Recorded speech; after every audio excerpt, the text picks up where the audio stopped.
so for this one, then I would just need your assistance to move into dorsal recumbency, if that's okay. So we need to be on our back, so legs facing up to the air. So and then I'm going to use a trough as well. So if I just get my trough ready.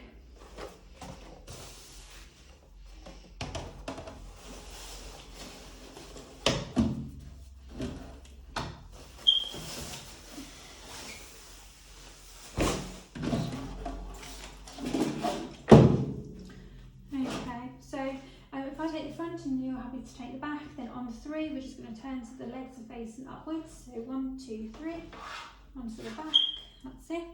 And if you're happy, just steady there for me. Onto the trough, making sure we're secure, comfortable.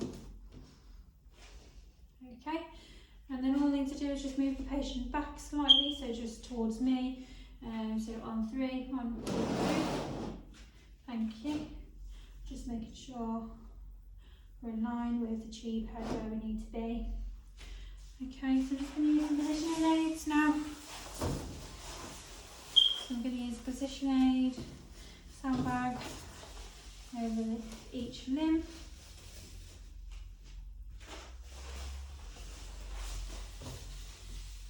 Just over the hind limbs as well.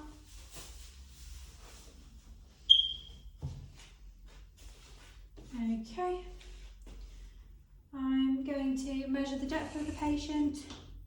So this patient's depth is above 10 centimetres. So for this patient I'm going to need a grid. I'm also going to use a medium to large cassette, and that would go underneath the grid. For collimation and centering, so I'm going to collimate cranially to the last rib. So I can just feel the ribs here. So that's the last rib. So cranially to the last rib and caudally to the greater trochanter of the femur. Okay, and then laterally to the skin edges.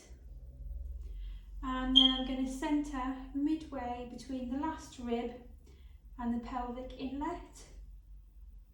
So that's going to be midway between the last rib and the pelvic inlet. It's going to be over the umbilicus, just here. Okay, so I'm going to write down patient's details, patient name, patient ID, and date. And I'm going to just put that in the collimation here. And then I'm just going to put down my left-right marker. So this is the right side.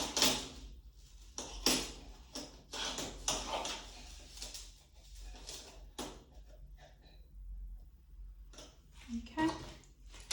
So I'm happy to take the X-ray now, so if we can just exit the controlled area, into the safe area, and we can take the X-rays. X-rays! Okay, I'm happy with the X-ray.